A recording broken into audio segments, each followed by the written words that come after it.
Welcome to మెగానే TV. ఒకప్పుడు బాలీవుడ్ నుంచి Hollywood వరకు స్టార్ సెలబ్రిటీలు అందరూ ఈయన డిజైన్ చేసిన వజ్రాల ఆభరణాలు ధరించడానికి క్యూ కట్టేవారు. ప్రపంచంలోనే అత్యంత సంపన్నుల జాబితాలో ఒకటిగా వెలుగొందాడు. కానీ ఆ గ్లామర్ ఆస్తుల వెనుక ఉన్నది అంతా సామాన్య ప్రజల సొమ్ముని, బ్యాంకుల నుంచి కొల్లగొట్టిన డబ్బే అని ప్రపంచానికి తెలిసేలోపే అతను దేశం విడిచి పారిపోయాడు. ఆ వజ్రాల వ్యాపారే నీరవ్ మోదీ. పంజాబ్ నేషనల్ బ్యాంకుకు వేలాది కోట్ల రూపాయల కుచ్చుటోపి పెట్టి లండన్లో తలదాచుకున్న నీరవ్ మోదీని ఎలాగైనా భారత్కు తీసుకురావాలని భారత దర్యాప్తు సంస్థలు సిబిఐ, ఈడీ గత కొన్నేళ్లుగా తీవ్రంగా పోరాడుతున్నాయి. ఈ క్రమంలో తాజాగా నీరవ్ మోదీకి కోలుకోలేని భారీ ఎదురుదెబ్బ తగిలింది. లండన్ కోర్టులు దాటి తన అప్పగింతను ఎలాగైనా ఆపాలని అతను యూరోపియన్ కోర్టును ఆశ్రయించగా ఆ కోర్టు కూడా నీరవ్ మోదీ అప్పీల్ను నిర్దాక్షిణ్యంగా కొట్టివేసింది. అసలు యూరోపియన్ కోర్టులో నీరవ్ మోదీ లాయర్లు వినిపించిన వాదనలు ఏంటి? కోర్టు ఆ వాదనలను ఎందుకు కొట్టివేసింది? ఇక అతను ఇండియాకు రావడం ఖాయమేనా?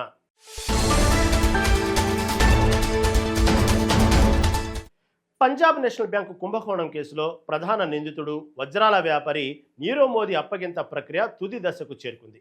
లండన్లోని వాండ్స్వర్త్ జైల్లో 2019 మార్చి నుంచి ఉన్న నీరవ్ మోదీని భారత్కు రప్పించేందుకు ఉన్న అడ్డంకులన్నీ తొలగిపోయాయి.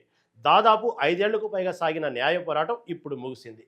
ఈ కేసులో ఆయన చేసిన చివరి ప్రయత్నం కూడా విఫలమైంది. European court of human rights Nirav Modi అప్పగింతకు వ్యతిరేకంగా దాఖలు చేసిన చివరి అప్పీల్ను తిరస్కరించింది. అంటే ఇక నీరవ్ మోదీ భారత్కు రావడం ఖాయమని స్పష్టమవుతుంది. ఈ నిర్ణయం భారత దర్యాప్తు సంస్థలకు ఒక పెద్ద విజయం. ఆయనకు భారత్కు తీసుకొచ్చేందుకు అన్ని ఏర్పాట్లు చకచకా జరుగుతున్నాయి. సుమారు 14,000 కోట్ల రూపాయల మేర పంజాబ్ నేషనల్ బ్యాంకును మోసగించిన ఆరోపణలు నీరవ్ మోదీపై ఉన్నాయి. మనీ లాండరింగ్ కేసులో కూడా ఆయన కీలక నిందితుడిగా ఉన్నారు. ఇన్ని సంవత్సరాలుగా కోర్టుల చుట్టూ తిరుగుతూ అప్పగింతను అడ్డుకునేందుకు ఆయన చేసిన ప్రయత్నాలన్నీ బెడిసికొట్టాయి. ఇప్పుడు బ్రిటన్ ప్రభుత్వం భారత్కు అప్పగించేందుకు అవసరమైన పరిపాలనాపరమైన పద్ధతులను ప్రారంభించింది. ఇది భారత ఆర్థిక నేరస్తుల అప్పగింత విషయంలో సాధించిన ఒక ముఖ్యమైన పురోగతిగా చెప్పుకోవచ్చు. నీరవ్ మోదీ పంజాబ్ నేషనల్ బ్యాంకుకు దాదాపు 14,000 కోట్ల రూపాయలు మోసం చేసి దేశం విడిచి పారిపోయిన విషయం తెలిసిందే. 2018లో ఈ కుంభకోణం వెలుగులోకి వచ్చింది.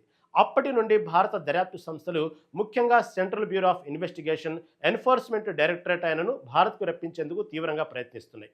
నీరవ్ మోదీ లండన్లో ఉన్నట్లు గుర్తించిన తర్వాత 2019 మార్చిలో ఆయన అరెస్టు చేశారు. అప్పటి నుంచి ఆయన లండన్లోని వాండ్స్వర్త్ జైల్లో ఉన్నారు. భారత్ చేసిన అప్పగింత అభ్యర్థనను వ్యతిరేకిస్తూ నీరవ్ మోదీ బ్రిటన్ కోర్టులో అనేక అప్పీళ్లను దాఖలు చేశారు. ప్రారంభంలో west minister magistrates court Nirav మోదీని భారత్కు అప్పగించవచ్చని తీర్పు ఇచ్చింది. అయితే మానసిక ఆరోగ్యం, జైలు పరిస్థితులపై ఆందోళనను వ్యక్తం చేస్తూ నీరవ్ మోదీ హైకోర్టులో అప్పీల్ చేశారు. ఆయన మానసిక ఆరోగ్యం, ఆత్మహత్య చేసుకునే ప్రమాదం ఉందన్న వాదనను బ్రిటన్ హైకోర్టు పరిగణలోకి తీసుకున్నప్పటికీ చివరకు ఆయనకు భారత్కు అప్పగించడానికి ఆమోదం తెలిపింది. ఈ ప్రక్రియలో అనేక మలుపులు, నాటకీయ పరిణామాలు చోటు చేసుకున్నాయి. నీరవ్ మోదీ చేసిన ప్రతి అప్పీల్ భారత దర్యాప్తు సంస్థలకు కొంత జాప్యాన్ని కలిగించినప్పటికీ వారు తమ ప్రయత్నాలను ఎప్పుడూ విడిచిపెట్టలేదు. ఈ కేసులో భారత ప్రభుత్వం తరపున వాదనలు బలంగా వినిపించబడ్డాయి. జైలులో నీరవ్ మోదీకి తగిన భద్రత, వైద్య సేవలు అందుబాటులో ఉంటాయని, ఆయన మానసిక ఆరోగ్యానికి ఎలాంటి ఇబ్బంది ఉండదని భారత అధికారులు కోర్టుకు హామీ ఇచ్చారు.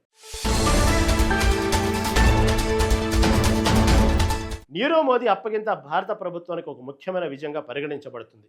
ఇది ఆర్థిక నేరస్తులను న్యాయస్థానం ముందు నిలబెట్టడంలో భారతదేశం చూపిస్తున్న దృఢ సంకల్పానికి ప్రతిబింబిస్తుంది. ఇంతకుముందు విజయ్ మాల్యా వంటి ఇతర ఆర్థిక నేరస్తుల అప్పగింత ప్రక్రియలు కూడా ఇలాంటి న్యాయపరమైన సవాళ్లు ఎదురయ్యాయి.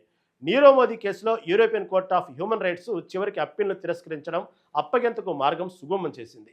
ఈ తీర్పు తర్వాత భారత దర్యాప్తు సంస్థలు అప్పగింత ప్రక్రియను వేగవంతం చేసేందుకు బ్రిటన్ అధికారులతో కలిసి పనిచేస్తున్నాయి. బ్రిటన్ ప్రభుత్వం ఈ విషయంలో అవసరమైన అన్ని పరిపాలనాపరమైన చర్యలను చేపడుతుంది. నీరవ్ మోదీని భారత్ అప్పగించే ప్రక్రియ వేగవంతమవుతుంది. European court of human rights అప్పీల్ను తిరస్కరించిన తర్వాత ఇప్పుడు కేవలం పరిపాలనాపరమైన పద్ధతులు మాత్రమే మిగిలాయి. బ్రిటన్ అధికారులు తుది ఆదేశాలపై సంతకం చేసిన తర్వాత నీరవ్ మోదీని భారత్కు తీసుకురావడానికి రంగం సిద్ధమవుతుంది. ఈ ప్రక్రియలో ఇండియన్ ఎంబసీ అధికారులు, దర్యాప్తు సంస్థల ప్రతినిధులు లండన్కు వెళ్లి నీరవ్ మోదీని అదుపులోకి తీసుకుంటారు.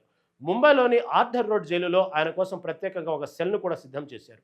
ఈ అప్పగింతతో ఆర్థిక నేరస్తులు విదేశాలకు పారిపోయి తప్పించుకోలేరని భారత్ స్పష్టమైన సంకేతం ఇచ్చింది. ఇది ప్రజల్లో ఒక సానుకూల ప్రభావాన్ని చూపుతుంది. ఎందుకంటే పెద్ద మొత్తంలో ప్రజల డబ్బును మోసం చేసిన వారిని న్యాయస్థానం ముందు నిలబెట్టడం ద్వారా విశ్వాసం పెరుగుతుంది. నీరవ్ మోదీ అప్పగింత అనంతరం భారత్తో ఆయనపై విచారణ ప్రారంభమవుతుంది. ఇప్పటికే అనేక ఆస్తులను జప్తు చేసి వేలం వేసినప్పటికీ మిగిలిన ఆస్తుల గురించి, అలాగే కుంభకోణంలో భాగస్వాములైన ఇతర వ్యక్తుల గురించి విచారణ కొనసాగుతుంది. ఈ కేసులో ఇంకా ఎవరెవరు ఉన్నారనేది కూడా తదుపరి విచారణలో వెల్లడే అవకాశం ఉంది.